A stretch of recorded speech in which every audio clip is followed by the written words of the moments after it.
What is up? This is Food and Philosophy episode 40. 40? Yeah, 40. She told me 3. We're on Steven Pressfield's The War of Art. But before the philosophy comes the food. So I got number 2, Hollywood's San Francisco cheesesteak. Because as you know, I started in San Francisco and we don't do that Philly crap here. So it's number 2, Hollywood San Francisco cheesesteak. This is named after my brother, Hollywood. What's up, buddy? How you doing? So this is a very non-traditional cheesesteak. I got mine on sourdough, San Francisco, obviously. It's steak, mushrooms, provolone cheese. But the thing that makes this not a freaking Philly is we actually put sauce, and it is a wet cheesesteak. None of that dry crap. We have dirty sauce on there because, as you know, them folks out there in Philadelphia have an aberration towards putting sauces on their sandwiches, especially their cheesesteaks. I'm in Arizona right now. It was just First Friday yesterday, and I was there. All right. It's my first meal of the day.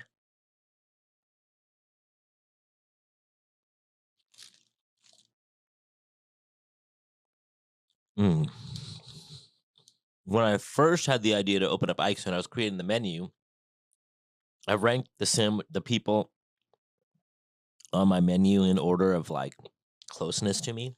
So that's why my brother got number 2 on the menu.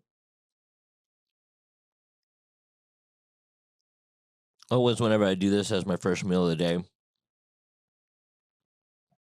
I just want to eat the whole thing. But one more bite. We got to see at another GBK thing.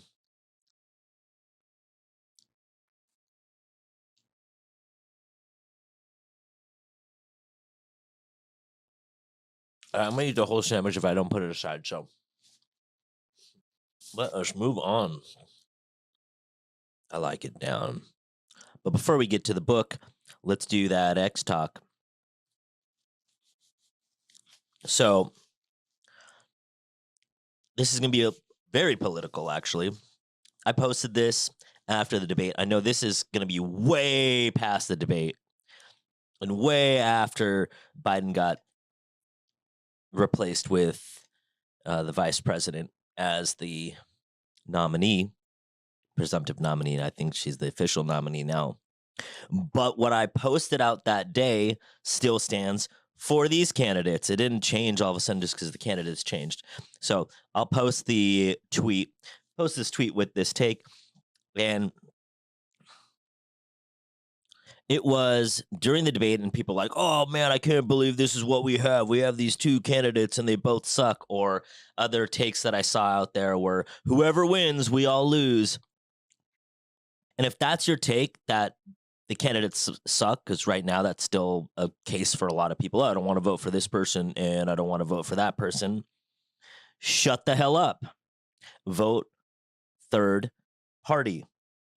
If you're like, oh, well, the whole system's messed up. Whoever wins, we're all going to lose. It's all about they're all on the same side. It doesn't matter. It's a aristocracy, basically.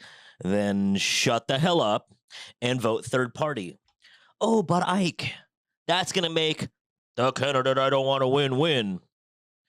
You have to think long term. If no matter who wins, you lose, then that means there's no downside to voting for the third party person. And it doesn't need to be RFK. It actually doesn't even matter what third party candidate you pick. Just vote third party. There's no logical downside. If both candidates suck, then vote for third party. I don't think that if you vote for third party, that third party person's going to win. They absolutely are, almost have zero chance to win. However, what you do is you set yourself up for 2028. You set it up for 2032 because there's going to be greater support. Say if whatever third party candidate you vote for, and probably RFK is the most popular one, though it's not relevant which one you vote for, that person garners 10% of the vote. It's going to start making future third party candidates in 2028 and beyond more viable than if you're just like, well, I only got two choices. And certainly way more viable if you just decide to sit out and not vote. Like with everything in life, it is about the long game. Your vote isn't going to be wasted on a third party candidate if it helps elicit change in 2028 and 2032 and beyond. It's not a waste. Somebody telling you, hey, if you vote for third party, it's a waste. They're just trying to brainwash you. I'm not saying don't vote for Harris, and I'm not saying don't vote for Trump. I'm not saying that. If you're already like, yes, Harris is my person and I'm going to vote for her, great, vote for that person. If you're like, no, Trump is the man and I'm going to vote for that person. I'm talking about the people that don't like both of those candidates. Think the long game. If you're like, well, I have to vote for Harris because, I'm voting blue no matter who, vote for third party. And if you're like, well, I really don't like Trump because, and all the bad things that people say are about him, then don't vote for him and vote for third party. You don't have to vote for one of those two. You can vote for literally anybody. I'm very proud to say the last election I voted third party because I was in the same predicament right now where I couldn't get myself to vote for President Trump, and I sure as hell wasn't going to vote for Joe Biden. So I voted third party. Was my vote a waste? I don't know. It seems like that we didn't really get a good situation right now. So stick to what it is that you want, which is getting the system to change. If for sure getting rally points around third party candidates will make them more viable in the future. But who knows? It might actually make systemic changes that we'll have to take into account when there's more than just two candidates. So how can that be a waste? And we'll see. That's my X talk. Stop saying both candidates suck. Stop saying whoever wins, we lose. If that's you, vote for third party. If you're in love with either of the other candidates, vote for them. That's what you should do anyway. But if there's any part of you that doesn't want to vote for this one or that one, vote third party. It's not a waste. Watch this one get 0 views on YouTube because the algorithm's like, no, you have to vote for the approved candidate. And heck, it might even make change not wait until 2028. Because if they know, holy crap, JFK got, or whoever, third party candidate, holy crap, that guy got 12% vote. One, that person's going to be on the next cabinet, even though he's not an approved candidate. And two, other people, other independents on the governor level and Senate level and House Representatives level, those will all get some big push too. Anyway, love ya. Let's get to the book. Hey, what's up, Steph? I miss you. What's up, Cam? I'm going to take a bite. This is food and philosophy, after all.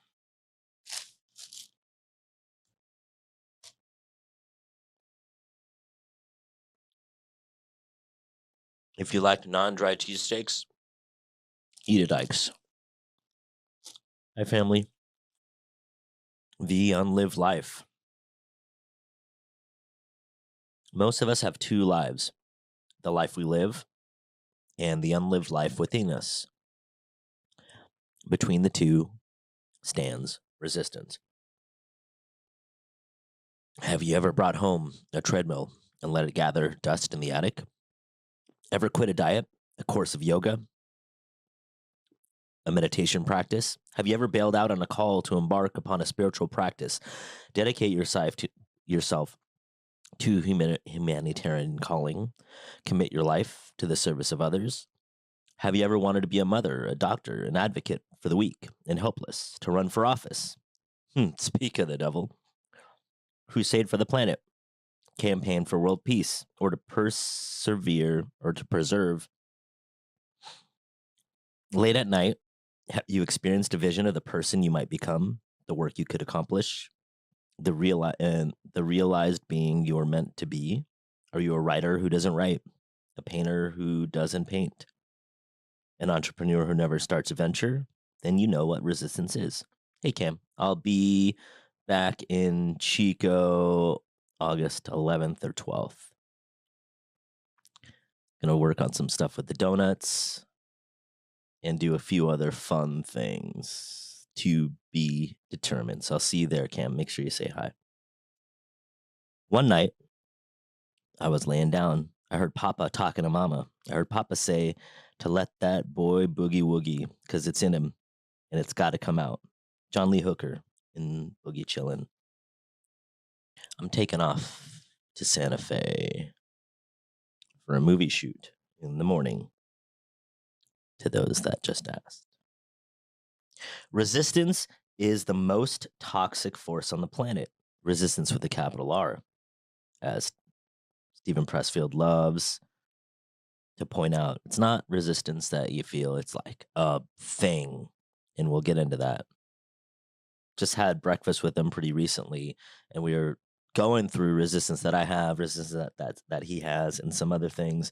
And it was a great conversation. And I was like, "Hey, I'm actually in the middle of your book. I just finished. Well, I just finished it in real life, not in podcast life." And I was bouncing some things off of him.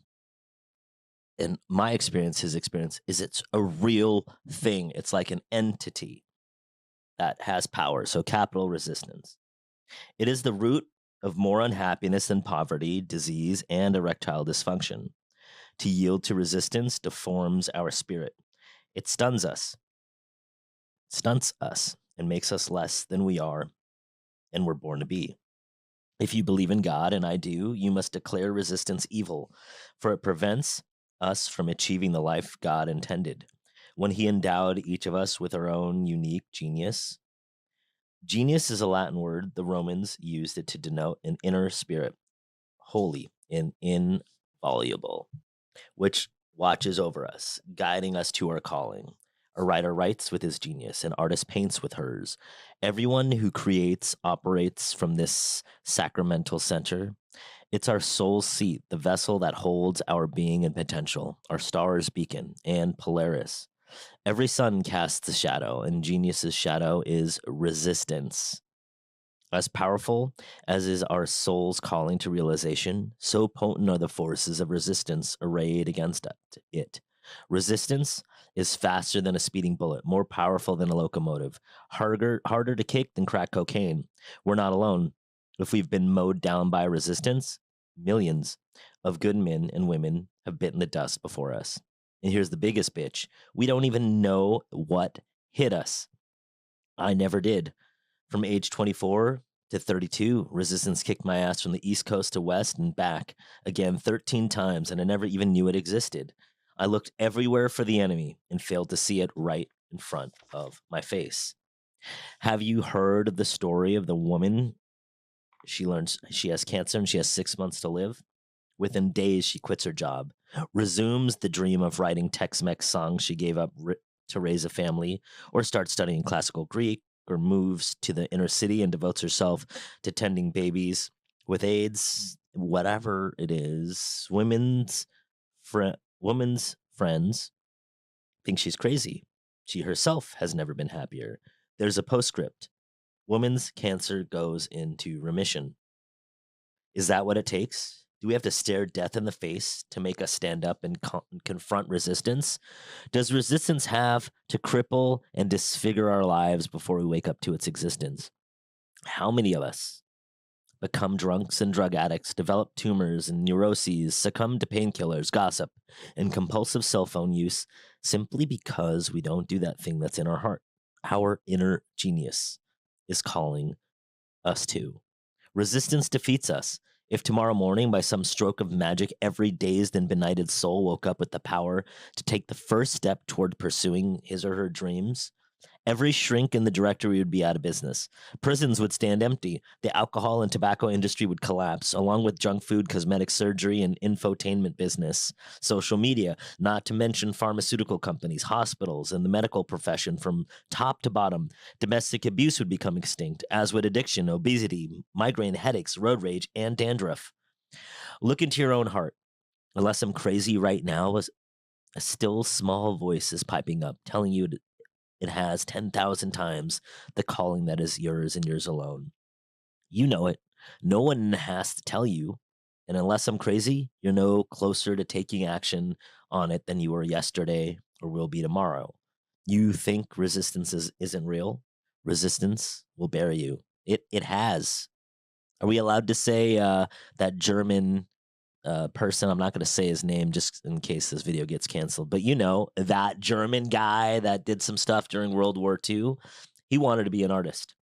At 18, he took his inheritance, 700 kronen, and moved to Vienna to live and study. He applied to the Academy of Fine Arts and later to the School of Architecture. Ever seen one of his paintings? Neither have I. Resistance beat him. Call it overstatement, but I'll say it anyway. It was easier for him to start World War II than it was for him to face a blank square of canvas. Resistance in the unlived life. So, what would you like? You already know what you would like. So, how about take 1 second and write it down, jot it down, so it's in real life. If you don't have a pen and paper, put out a note, send yourself a text. What would you like? The whole entirety of life revolves around this question. Everybody. Your whole life, the quality of your life revolves around this question. And how many times you're willing to ask yourself, what would I like in the face of anything? Even when you get what you want, what would you like now? So what would you like? The whole entire quality of your whole entire life will be based on how you answer this question. And if you're willing to be honest about it, you've got to be courageous enough to find out what the actual answer is, even though you already know. It's already said it. So you just need to admit it to yourself. Be courageous. Don't puss out on this because, well, what I really want is whatever to get into politics or to be an actor or to be an artist or to start your own company. But then that voice tells you can't. It doesn't matter. What would you like? Write it down right now. Text it to yourself. In the realm of all possibilities, like look at what are some of your unlived lives throughout as you've been growing up in your life. I remember somebody asked me yesterday, what was my dream when I was a kid? And I want to be a professional baseball player. So I had an unlived life. I thought about it all the time. Professional baseball player, professional baseball player. Wasn't a professional athlete. It was professional baseball player. And I gave up on that around 24, mainly because I kept not making teams. And then real life got in the way, like needing money and food and things like that. But that just showed that I didn't want it enough, even though I did it and kept going and trained for it, even without evidence that I would ever even be able to play for anyone anywhere. So that's one of my unlived lives. Another unlived life I have is being a politician. Another one is being an actor, although I'm going to be in a movie next week. So maybe that's not unlived anymore. Hey, look, and I never gave up on it. And here I am. Yeah, I have my first acting gig in a real movie. Real movie, quote. They're all real. But one that is going to be in the theaters, and I'm going to be like, hey, let's go watch myself in this movie. Hopefully my character doesn't die. So what are some of your unlived lives? You know these. What are the things like you wanted to do and then you didn't because life got in the way? Look at your daydreams, your fantasy world right now. Whenever you daydream, what do you daydream about? Is it about an amazing relationship? Is it about an amazing job? Is it about something else? That's where your unlived lives are. What do you fantasize about and what are your daydreams about? Because in the realm of all possibilities, what would you love to do? If you're going to make $10 million doing no matter what it was going to be, the job, what would you do? Whom would you like to be doing this job with, either as your customers or as your coworkers? Who would you like to be doing them for? And when would you like all this stuff to happen? What's going to motivate you to go for this dream?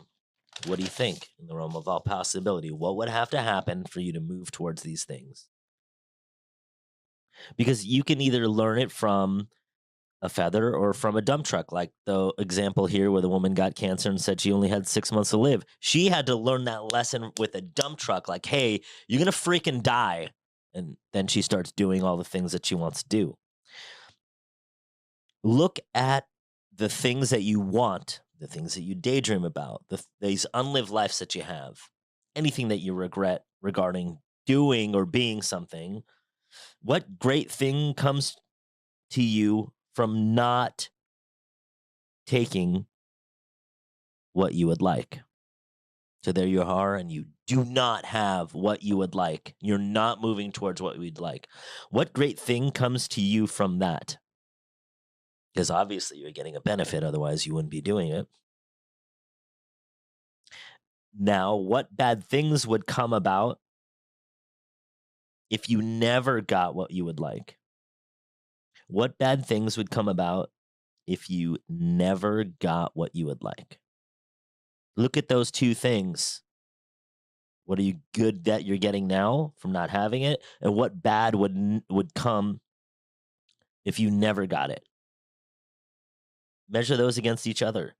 All of the negative symptoms of your life has been created by all the things that you've been avoiding, all the things that you've been repressing. Every single thing that you resist or that you're against gets manifested as physical and emotional symptoms in you. Just it wouldn't take somebody that's even half smart to look at the world and how it is, and look at the political scape and how it is, and look at the sociological scape and see how it is, and all these things, and to look specifically at the people that are totally against something. It doesn't matter what that thing is that they're against. Is that stopping it from happening? And does their rage or their upsetness continue into the spite of them not wanting it? Absolutely it does. There's almost nothing on either side or any side of any subject, any argument, that themselves are arguing on that behalf enough that it's actually making a change. And it likely will never change. Based on physics, we know that it won't. Anytime you think you gain something, you've actually lost. Anytime you think you gain something, you're actually losing. Those things manifest as actual symptoms in the body. Symptoms, and for sure we know symptoms emotionally. Like, nobody's going to disagree with that. Look at somebody that's really angry about wars or gender things or political things or education. You can keep going. Food quality, health, the environment. Pick anything. The people that are against either side and so vehemently against it, do those people even sound like that they're enjoying their life right now? Can't you just picture how bottled up and angry they are? It's not of relevance what circle part that they're a part of. They just don't feel good. Even being around them doesn't feel good for you. The moment you move toward the things that you would like, you begin to forget about the troubles of your world and the troubles of the literal world. And I'm going to put troubles in quotes because it's not really that troublesome. Anything, actually, anything. Doesn't matter who the president is, doesn't matter who the governor is, it doesn't matter what policies there are. Those that are moving towards what they want, those things will not affect them. You already know what it is that you would love to do for the rest of your life. If you move towards this every single day, in spite of fear or excuses or guilt or shame, or you're going to, like, people are going to yell at you about it, or you're going to yell at other people about not doing it, This is the only way to win against resistance, and not only the only way to win against resistance, it's the only way to get what you want and to get the world to move towards what it is that you want. Mother Teresa had a famous quote. They asked her to come, and I don't recall the war. Like, hey, we're gonna go march against this war, and she said, "No, I'm not gonna go do that." And they asked her, "Well, what do you mean? Are you not against the war?" And Mother Teresa said, "No, it's not that I'm not against the war. I'd prefer to march for peace rather than against anything." What she wanted was peace, not for the war to stop. Even though you're like, well, that's the same thing. It's not the same thing energetically, and it's not the same thing. Focusing on what you want is way different than focusing on not having what you don't want. This is you right now in your life. Whatever stands in any area of your life right now that you're like, no, this is the most important thing, or these 5 most important things. Whatever those things are, move towards what it is that you want, not against not having these things if that's what it is. Move towards peace instead of against war, in whatever version that means to you, and whatever it is that you're wanting to be for or against. Move towards what it is that you want. This is the only way to beat resistance, and this is the only way to get what you want. And it's also the only way to not create enemies along the way of moving towards what it is that you want. If you say, hey, this politician is trash and I'm against this politician, blah, blah, blah, it's going to get people to be like, well, actually, that person's not that trash. How about these like 17 good things about them? And then you'd be like, no, no, but, and then you'll keep repeating the same things, which is basically this whole political spectrum right now, and last time, and the time before, and the time before that. So instead of going, hey, actually, we need to move towards fill in the blank and not make it the other person's fault that it's not that way, then we can move towards that. I mean, right now, pick your political candidate, even if you were going to vote third party. Is saying that the other 2 people are trash if you're voting third party, is that helping any? Like, is it people like, oh, you know what? You're right. Those other 2 people are trash. I'm going to vote third party. Did anybody ever say that to you once? Or the other side, if you're just voting for those 2 and you're like, hey, Trump sucks. And people are like, you know what? You're right. Trump sucks. I'm not voting for him anymore. Thank you for, or the people, so and so, I don't want to, what's bad about her? She's one of the worst, most unliked vice presidents of all time. Oh, you know what? You're right. I'm going to go vote for Trump instead. Like, that's never going to happen. But we act like that right now in our discourse, and this is anything when it comes to education, when it comes to climate, when it comes to gender, when it comes to socioeconomic things, when it comes to pick a thing. That's how we act. Just move towards what it is that you want, in spite of fear or excuses, or especially fear. Like, don't worry about the other side. They're just as fearful of you as you are of them. They're just as fearful as you are of them. How do you know? Just look at their arguments back to you. How often is somebody standing in the ground? Well, actually, I want these things, and this is how I'm going to do them. Not even talking about anybody else. That's so rare that you likely don't know anybody that does that. I stand around really high level thinkers often and hang out and go to the dinners and parties. And even in a room like that, it's like 50-50 people act like that. And these are like the highest, like billionaires, people that created $100 million companies, people doing great things with big hearts that really love and want to do a lot of charity work. And still it's 50-50. There's people in there that are still against things, even though you think that they would know better. As long as you reconcile within yourself that your opinion and your wants and your needs are more important than any drawbacks out there, this is the way to move. Path of least resistance, like literal resistance, and figurative, like internal resistance with the capital R, and little resistance with the lowercase r. And this is why when the world gives you what you want, great. And when it doesn't, even better. Your well-being, especially in all contexts, is your greatest contribution to humanity. No exceptions ever. I love you. I just saw Hollywood logged in, so I'm going to take a bite of his sandwich. Hollywood, this is a Hollywood. Oh, and somebody asked about this shirt. Sold out. All our shirts are limited, so when you see our shirts, you better catch them, clap them up, black rack them up. I just got a box of shirts today. I'll be doing a giveaway soon.